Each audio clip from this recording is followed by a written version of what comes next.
Here's my take. Something puzzling is happening on the world stage. The United States has been infuriating much of the world by being reckless, erratic, and lawless, launching unilateral military actions, roiling the global economy, upending alliances, and treating long-held norms as inconveniences. And yet, China, the world's rising superpower, has not piled on with thunderous denunciations and proclaimed itself the responsible alternative to an unreliable America. Understanding why will help us better grasp Beijing's long game. I spent the last week in China and was struck by how many people there felt differently about this latest American war in the Middle East compared to the last major one. During the Iraq War, Chinese strategists seemed almost gleeful at the spectacle of America mired in the desert. This time, officials, think tank scholars, and business leaders were mostly bewildered by America's chaotic policy, worried about it, and deeply uncertain about what Trump might do next. Some of this is self-interest. China needs the oil and gas that pass through the Strait of Hormuz. More broadly, the country is not a rogue state like Russia. It understands that its growth depends on open sea lanes, functioning markets, and steady rules of the game. Chinese officials repeatedly told me, echoing Xi Jinping, that the United States was taking the world back to the law of the jungle. It's less a moral critique than a strategic anxiety. In a globalized world, when the reigning hegemon becomes utterly unpredictable, it's bad for everyone. Chinese officials claim their country does not want to replace the United States. Its business leaders insisted that America remains the more innovative economy. Even though America has soured on China, those leaders continue to admire Silicon Valley, America's great universities, and the scale and sophistication of the U.S. market. China's strategy is to use this crisis to build its economic strength and global influence. China is doubling down on the frontier technologies that it believes will define the next era of growth: green energy, robotics, artificial intelligence applied to real industries, advanced manufacturing, and services. Its dominance in some of these sectors is already staggering. It produces 80% of the world's solar panels, about 60% of the wind turbines, and 75% of the batteries. It supplies 70% of all electric vehicles on the planet. China has used the last 3 economic shocks to further its dominance. During the pandemic, Chinese firms surged to supply much of the world with medical equipment. As the artificial intelligence boom swelled, China became central to its physical build-out. The metals, electrical equipment, batteries, cooling systems, and industrial components needed for data centers. Now the Iran war has produced a global scramble for new energy.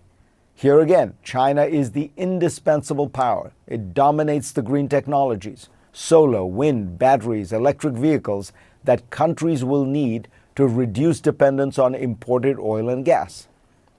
Beijing turns these industrial strengths into influence. It offers financing, infrastructure, and supply chains. It locks countries into Chinese-made systems. It shows governments that America brings volatility while China brings equipment, credit, and continuity. From 2000 to 2025, Beijing financed projects and ports in 90 countries around the world. Last month, Beijing even offered Taiwan a deal of sorts. Accept peaceful reunification, and the mainland will guarantee your energy security. China's next expansion of influence is crucial. Xi recently made explicit Beijing's ambition to turn the renminbi into a global reserve currency. One former official explained how China would steadily expand its bond market and financial infrastructure so that if investors came to see America as risky, they would have an alternative. Recent weeks have brought an obscure but ominous sign. Institutions like the World Bank and the European Investment Bank have been able to issue debt at rates essentially as low as those offered by U.S. Treasuries.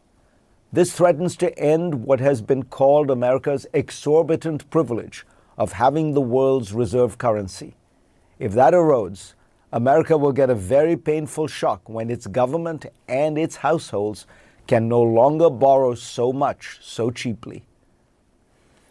China is using this moment to burnish its reputation, but mostly to build its power.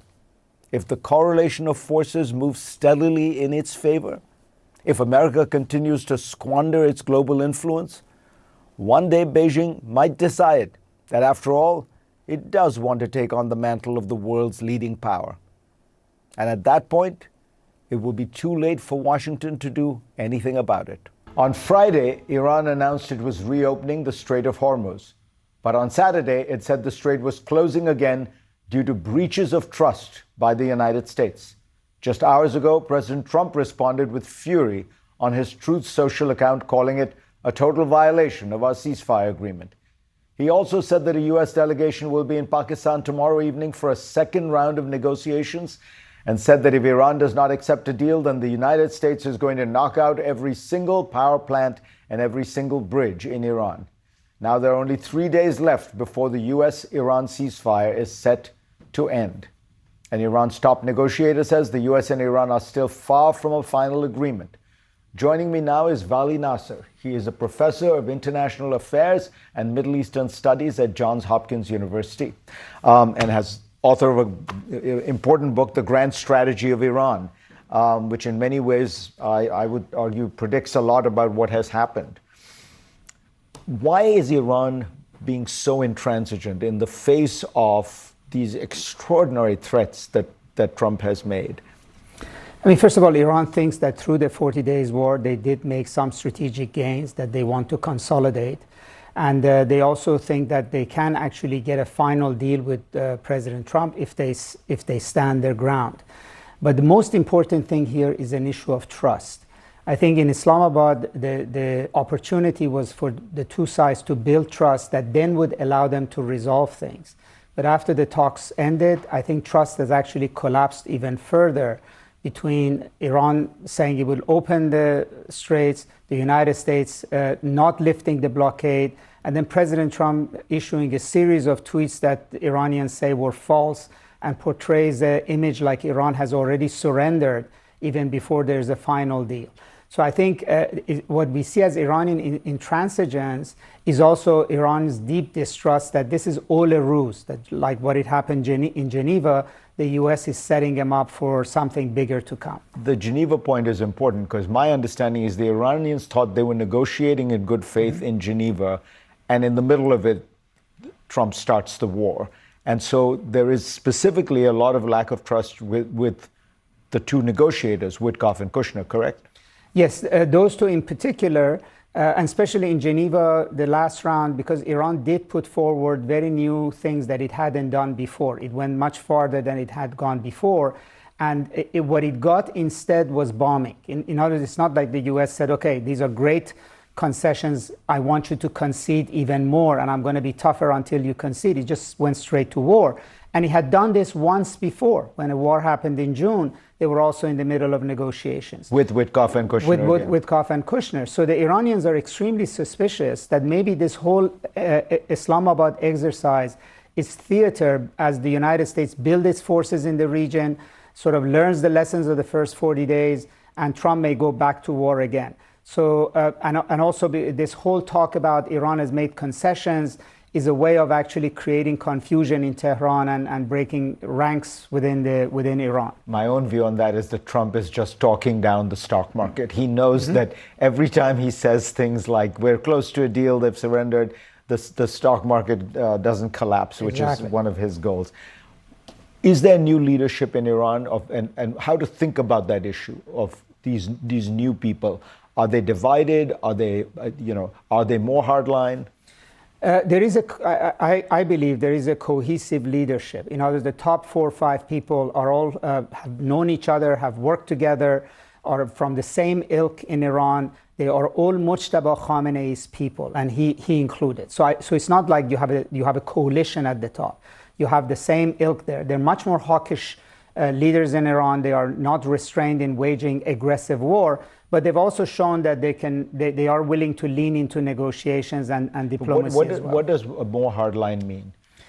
means that they are willing to take actions that perhaps the previous supreme leader was not willing to take. For instance, attacking Iran's neighbors in the way they have done.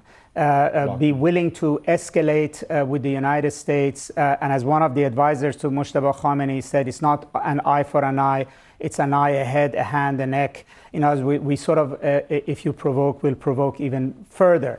And so this is a very different approach than the previous supreme leader who responded to an American attack on Iran's nuclear facilities with a symbolic sending of missiles into Qatar. But at the same time, I think they've been willing to go further than perhaps the previous supreme leader was willing to go in terms of negotiating with the US. But domestically, you know, the factions in Iran are still the same. The regime still has to manage its base, has to manage public opinion in Iran. It has asked Iranians, in particular its own people, to sacrifice enormously for this war. So when President Trump says, oh, Iran has already given up everything, even before there's a signature, it actually creates a crisis for them about how do they manage perceptions within Iran, which is quite significant.